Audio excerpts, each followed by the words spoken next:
Hi friends, welcome to tech travel Telugu. Friends, every Sunday మన ఛానల్లో Q&A జరుగుతుంది కదా.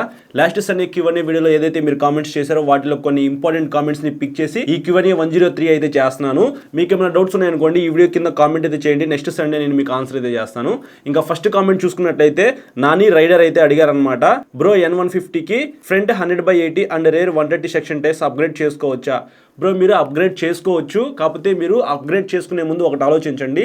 మైలేజ్ అయితే కొద్దిగా తగ్గిపోయిందని చెప్పుకోవచ్చు. కొంచెం లావ్ టైర్లు వేశారనుకోండి, మీరు యాక్సిలరేటర్ ఇచ్చినా సరే మీకు ఫస్ట్లో ఉన్నంత పికప్ అయితే ఉండదన్నమాట. అలాగే ఫస్ట్లో వచ్చినంత మైలేజ్ కూడా రాదు. కాబట్టి ఒకసారి మీరు వైడ్ టైర్స్ వేసుకునే ముందు ఇవి ఆలోచించుకొని మార్చుకోండి.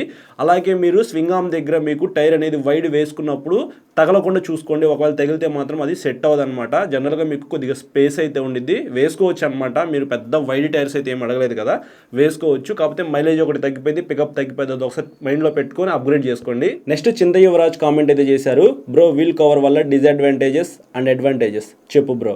అండర్ 200cc బైక్కి వేసుకోవచ్చా? ఏబిఎస్కి ఏమైనా డిస్టర్బెన్స్ వస్తుందా? డీటెయిల్గా వీడియో చేయి బ్రో. బ్రో, చాలామంది ఇప్పుడు అప్గ్రేడ్ చేసుకుంటూ ఉన్నారనమాట. ఫ్రంట్స్ అయినా బ్యాక్స్ అయినా వీల్స్కి వీల్ కవర్ అయితే వేసుకుంటా ఉన్నారు. సో ఇక్కడ మీరు చూడొచ్చు, ఇట్లాంటి వీల్స్ కవర్స్ అయితే వేస్తున్నారనమాట. చూస్తానికి కొద్దిగా లుక్ అయితే బాగుండిద్ది. బట్ నేనైతే మీకు సజెస్ట్ చేయను. వెహికల్ కొన్నప్పుడు ఎలా అయితే ఉందో అలాగే మీరు యూజ్ చేసుకోండి.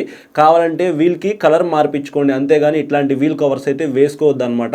ఎందుకంటే మీకు ఈ వీల్ కవర్స్ వేయడానికి కొంతమంది అయితే మాత్రం వీల్స్కి ఉంటుంది కదా స్పోక్స్, అక్కడ బెజ్జాలు పెట్టి వేస్తారు. కొంతమంది ఏమో క్లాంప్ పెట్టి వేస్తారనమాట. మీరు జనరల్గా 200cc పైన ఉన్న వెహికల్స్కి ఎక్కువ మంది చేస్తూ ఉన్నారు. అంత సీసీ కొనుక్కున్నప్పుడు ఎవరైనా స్పీడ్గానే వెళ్తారనమాట. 100+ అయితే ఈజీగానే వెళ్తారు. అంత స్పీడ్లో వెళ్ళినప్పుడు ఒకవేళ మీకు నట్లు ఉంటాయి కదా, అవి లూజ్ అయినాయి అనుకోండి, ఇంక అంతే సంగతులు. చైన్ దగ్గర అడ్డుపడిద్ది అనమాట. మీరు స్కిడ్ అయిపోయి పడిపోయే అవకాశం అయితే ఉంది. సో వీల్స్కి ఇట్లాంటివి అయితే చేయించుకోవద్దు. ఒకవేళ చేయించుకుంటే మాత్రం మీరు జాగ్రత్తగా స్లోగా అయితే వెళ్ళండి. ఇంత ఖర్చు పెట్టి ఇంత హై అండ్ సీసీ వెహికల్స్ కొనుక్కుని ఎవరు కూడా స్లోగా వెళ్ళరు అనమాట. సో ఇది మీరు మైండ్లో పెట్టుకొని అప్గ్రేడ్ అయితే చేసుకోండి. నేనైతే చేసుకోవద్దనే చెప్తాను. లుక్ కోసం అయితే మాత్రం మీ ఇష్టం, మీరు చేసుకోవాలనుకుంటే చేసుకోవచ్చు. ఎందుకంటే వెహికల్ మీది, డబ్బులు మీకు నచ్చినట్టుగా మీరు మోడిఫికేషన్ చేయించుకుంటున్నారనమాట.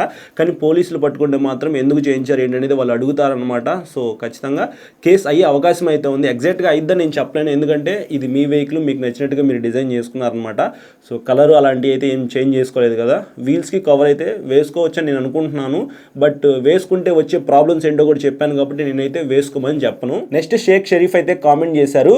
2023లో సేల్స్ కానీ 2023 మోడల్ బైక్స్ని ఏం చేస్తారు బ్రో? ఫస్ట్ ఆ వెహికల్స్ అయితే షోరూంలోనే ఉంటాయి అనమాట. అందరికీ యూట్యూబ్ వీడియోస్ అయితే చూడరు, నాలెడ్జ్ అయితే ఉండదు కాబట్టి జనరల్గా షోరూమ్కి అయితే వెళ్తారు. చూడంగానే ఆ వెహికల్ నచ్చింది, ఈ వెహికల్ ఎంత అని అడుగుతారు, ఇంత ప్రైస్ అని చెప్తారనమాట. డిస్కౌంట్ ఇస్తే నేను తీసుకుంటా అంటారు. ఆయన ఎంతో కొంత డిస్కౌంట్ ఇస్తారు. ఎందుకంటే అవి 2023 మోడల్స్ కాబట్టి, పాత బైక్స్ కాబట్టి ఖచ్చితంగా వాటికి డిస్కౌంట్ ఇది చేస్తారు. ఆ డిస్కౌంట్ నచ్చింది కాబట్టి నేను కొనేసేస్తారనమాట.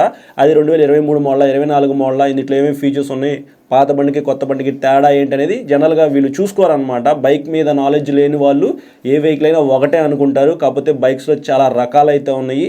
మన పనిని బట్టి మనం ఎందుకు కొనుక్కుంటున్నాం ఏంటనేది చూసుకొని, మనం పెట్టే డబ్బులకి మంచి ఫీచర్స్తో ఒక వెహికల్ వస్తుందా లేదనేది చెక్ చేసుకుని కొనుక్కోవాలి. షోరూమ్ వాళ్ళకి లాస్ అయితే ఏమీ ఉండదు, కంపెనీకి రిటర్న్ కూడా వాళ్ళు ఏమీ చేయరనమాట.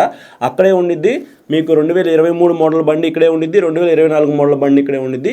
రెండింటి మధ్యన మీకు పెద్ద వేరియేషన్ అయితే ఏం లేదు. చూస్తానికి మొత్తం ఒకటే ఉండిద్ది, జస్ట్ ఒక ఇయర్ చేంజ్ మాత్రమే అని చెప్తారు షోరూంలో వాళ్ళు. ఈ వెహికల్ అయితే 5,000 డిస్కౌంట్ ఇస్తున్నా అంటారు. సో పెద్ద తేడా ఏం లేదు కదా అని చెప్పేసి ఈ వెహికలే కొనుక్కుంటారు అనమాట, డిస్కౌంట్ ఇచ్చిన వెహికలే. సో మీరు ఎప్పుడైనా ఒక 2-3 ఇయర్స్ వాడేసిన తర్వాత రీసేల్ చేద్దాం అనుకుంటున్నారు అనుకోండి, సో ఇది ఎప్పుడు బండి అని అడుగుతారు. 2023 మోడల్ అన్నారనుకో, సో ఆల్రెడీ 1 ఇయర్ అయిపోయింది కాబట్టి, అయిపోయిన తర్వాత మీరు కొన్నారు కాబట్టి అప్పుడు అక్కడ మీకు లాస్ అయితే వస్తుంది అనమాట. ఒక ఈజీగా 10,000 రూపీస్ దాకా మీకు లాస్ అయితే వస్తుంది. ఇక్కడ 5,000 రూపీస్ కకృతి పడ్డాం అనుకోండి, సో చాలా లాస్ అయితే వస్తుంది. ఎప్పుడైనా సరే మీరు ఓల్డ్ వెహికల్ కొనుక్కునేటప్పుడు ఒక 10 ఇయర్స్ 12 ఇయర్స్ వాడుకుంటాను, దాని తర్వాత స్క్రాప్ కింద వదిలేసేస్తాను అనుకునే మాట అయితేనే మీరు ఏ వెహికల్ అయినా కొనుక్కోవచ్చు. నెక్స్ట్ గోదావరి ప్లేయర్ అయితే కామెంట్ చేశారు. జావా 42 లాంగ్ రైడ్స్కి ఓకేనా బ్రో? నువ్వు ఎందుకు సజెస్ట్ చేయవు బ్రో అని కామెంట్ చేశారనమాట. బ్రో, యాక్చువల్లీ జావా వెహికల్స్ అంటే నాకు చాలా ఇష్టం అనమాట. ఫుల్లీ రెట్రో స్టైల్లో అయితే ఉంటాయి అనమాట. చూస్తానికి కూడా జావా క్లాసిక్లో రెడ్ కలర్ అయితే నెక్స్ట్ లెవెల్ అయితే ఉండిద్ది. నాకు పర్సనల్గా నచ్చిన వెహికల్ అని చెప్పుకోవచ్చు. 300cc వింటేజ్ లుక్స్లో ఏదైనా ఒక వెహికల్ మీరు చూస్ చేసుకోండి అంటే ఆ వెహికల్ నేను చూస్ చేసుకుంటాను. బట్ మీకు ఆ వెహికల్ అయితే కొద్దిగా హీట్ అవుతూ ఉండిద్ది. డివోఎస్సీ ఇంజిన్తో లభిస్తూ ఉంది. పవర్ అండ్ టార్క్ కూడా కొంచెం తక్కువే ఉండిద్ది అనమాట 300cc వేరే వెహికల్స్తో కంపేర్ చేసుకుంటే. బట్ రాయల్ ఎన్ఫీల్డ్తో కంపేర్ చేసుకుంటే మీకు పవర్ అండ్ టార్క్ కొంచెం ఎక్కువ అయితే ఉండిద్ది. 2 సైలెన్సర్స్ అయితే ఉంటాయి, అవి కూడా చాలా కిందకి అయితే ఉంటాయి. చిన్న స్పీడ్ బ్రేకర్స్ దగ్గర వచ్చినప్పుడు కూడా తగులుతాయి అనమాట.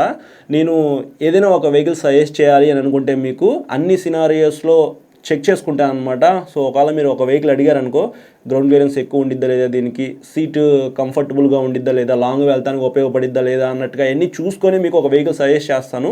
జావా 42 నేను మీకు సజెస్ట్ చేశాను అనుకో, కొనుక్కుంటారు. కొనుక్కున్న తర్వాత గ్రౌండ్ క్లియరెన్స్ తక్కువ ఉండిద్ది కాబట్టి ఏంద్రబాబు ఇది పద్దాకలు కింద తగులుతుంది ఈయన మాటలు చెప్పి నేను నమ్మేసుకునేసేసుకున్నానని చెప్పి మీరు మళ్ళీ నన్ను తిట్టుకుంటారు కాబట్టి నేను సజెస్ట్ చేయను.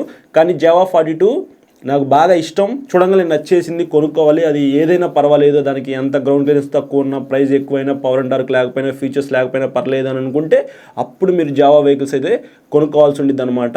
సో యాక్చువల్లీ నా దగ్గర ఒక 3 lakhs ఉంటే మాత్రం నేను జావా 42 కానీ జావా క్లాసిక్ కానీ కొనుక్కుంటాను. సో 2,50,000 రూపీస్ లోపే మనకి ఈ వెహికల్స్ అయితే వస్తాయి. బట్ కొంచెం మోడిఫికేషన్స్ చేయించుకున్నాం అనుకోండి జావా వెహికల్స్కి, చూస్తానికి నెక్స్ట్ లెవెల్ అయితే ఉంటాయి అనమాట. So one of my favourite vehicle అని చెప్పుకోవచ్చు Java classic red colour. Next Telugu garden comment చేశారనమాట, బ్రో ఏ బైక్ అయినా మంచి మైలేజ్ రావాలి అంటే ఎలాంటి ప్రికాషన్స్ తీసుకోవాలి అని చెప్పేసి. ప్రికాషన్స్ అంటే మాత్రం ఫస్ట్ మీరు ఇంజిన్ ఆయిల్ అయితే టైం టు టైం అయితే మార్చుకోండి. 150cc లోపు ఉన్న వెహికల్స్కి 2500 కిలోమీటర్స్కి ఇంజిన్ ఆయిల్ అయితే మార్చేసేసేయండి. 150cc నుంచి 400cc లోపు ఉన్న వెహికల్స్కి అయితే 5000 కిలోమీటర్స్ లోపే మీరు ఇంజిన్ ఆయిల్ అయితే మార్చేసేసేయండి. అలాగే సింగిల్గా వెళ్ళడానికి ట్రై చేయండి. మ్యాక్సిమం మీరు ఎప్పుడు వెహికల్ రైడ్ చేసినా సరే సింగిల్గానే వెళ్ళండి. ఎకానమీలో వెళ్తే మీకు మంచి మైలేజ్ అయితే వస్తుంది. ఎకానమీ అంటే ఒక 60 కిలోమీటర్ల స్పీడ్తో వెళ్తే మీకు మైలేజ్ అయితే వస్తుంది. ఒకవేళ బ్యాక్ సైడ్ పిలియన్ రైడర్ని ఎక్కించుకొని వెళ్ళారనుకోండి ఇంకా మైలేజ్ అయితే తగ్గిపోయింది అనమాట. సో మీ వెహికల్ మీద వెయిట్ ఎక్కువ లేకుండా చూసుకోండి, ఎకానమీలో వెళ్ళండి, time to time engine oil అయితే మార్చుకోండి, అప్పుడు మీకు మంచి మైలేజ్ అయితే వస్తుంది. నెక్స్ట్ రవితేజ్ అయితే కామెంట్ చేశారు, హాయ్ బ్రో 2023లో మీరు కొన్న బైక్ ఇప్పుడు ఓల్డ్ బైక్ కదా, షోరూంలో డ్యూక్ 200 రేట్ తగ్గుతుందా? బ్రో మీకు రేట్ అయితే ఏమీ తగ్గదు. 2024 మోడల్స్ ఇంకా రాలేదన్నమాట. ఒకవేళ వచ్చినా సరే సేమ్ అదే ప్రైస్లో ఉండిద్ది అనమాట. మహా అయితే ఒక 1000-2000 రూపాయలు ఎక్స్ట్రా డిస్కౌంట్ ఇస్తారనమాట. కేటీఎం వెహికల్స్ కానీ, ట్రయంఫ్ వెహికల్స్ కానీ, ఇట్లాంటి కొన్ని ప్రీమియం వెహికల్స్కి ఎక్కువ డిస్కౌంట్స్ అయితే మీకు రావు. ఒకవేళ మీకు మేనేజ్మెంట్ తెలిస్తే మాత్రం ఒక 1000-2000 రూపాయలు డిస్కౌంట్ అయితే ఇవ్వచ్చు. ఒకసారి షోరూమ్కి అయితే వెళ్ళండి, అడగండి, మన ఛానల్ పేరు చెప్పండి, డిస్కౌంట్ అడగండి. ఒకవేళ ఇస్తే మాత్రం మీరు తీసుకోవచ్చు. ఒక 1000 రూపాయల దాకా డిస్కౌంట్ అయితే ఇవ్వచ్చు అనమాట మన ఛానల్లో మీరు వీడియోస్ చూసి ఏదైనా షోరూమ్కి వెళ్ళి వెహికల్ పర్చేస్ చేస్తే.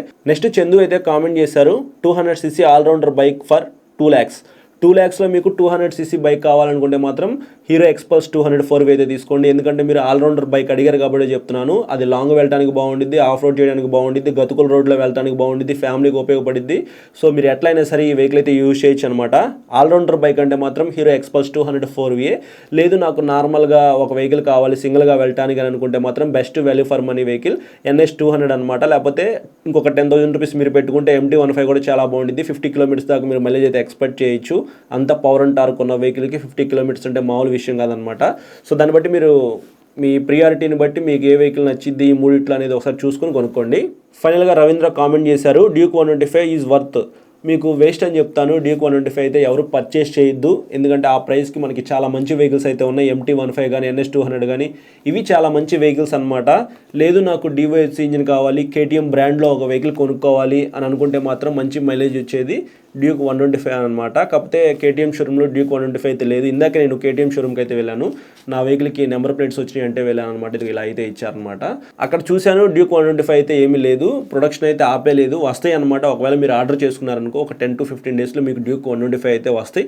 బట్ నేనైతే కొనుక్కోమని చెప్పను, అందరూ డ్యూక్ 200 కొనుక్కుంటున్నారు. మీరు కూడా డ్యూక్ 125 కొనుక్కొని డిసప్పాయింట్ అవ్వటం కన్నా ఇంకొంచెం మనీ పోతే పోయినాయి అని అనుకుంటే డ్యూక్ 200 కొనుక్కోండి. KTM బ్రాండ్ కావాలి అని అనుకుంటే, లేదనుకుంటే మాత్రం హ్యాపీగా యమహా షోరూమ్కి అయితే వెళ్ళండి, MT-15 కొనుక్కోండి. అది కూడా వద్దని అనుకుంటే బజాజ్ షోరూమ్కి వెళ్ళి NS 200 కొనుక్కోండి, ఖచ్చితంగా మీరు సాటిస్ఫై అవుతారు. సో ఇది ఫ్రెండ్స్ ఈ సండే Q&A అయితే. చాలామంది రిపీటెడ్గా కామెంట్స్ చేస్తూనే ఉన్నారనమాట. వాటిలో కొన్ని ఇంపార్టెంట్ కామెంట్స్ని పిక్ చేసి మాత్రమే ఈ Q&A ఎపిసోడ్ అయితే చేశాను. నెక్స్ట్ సండే Q&Aలో మీకు ఏమైనా డౌట్స్ ఉంటే ఆన్సర్ చేస్తాను. ఇంట్రెస్టింగ్ అయితే ఈ వీడియో కింద కామెంట్ అయితే చేయండి. ఈ వీడియో నచ్చితే మాత్రం లైక్ చేసి మీ ఫ్రెండ్స్ అందరికి షేర్ చేయండి. మీకు ఏమైనా డౌట్స్ ఉంటే మాత్రం ఇన్స్టాగ్రామ్లో ఫాలో అయిన తర్వాత మెసేజ్ చేయండి, నేను మెసేజ్ చూస్తే మీకు ఖచ్చితంగా రిప్లై అయితే ఇస్తాను. అలాగే చాలామంది సబ్స్క్రైబ్ చేయకుండా చూస్తున్నారు కాబట్టి సబ్స్క్రైబ్ చేసుకుని పక్కన బెల్ ఐకాన్ అయితే క్లిక్ చేయండి. Thank you.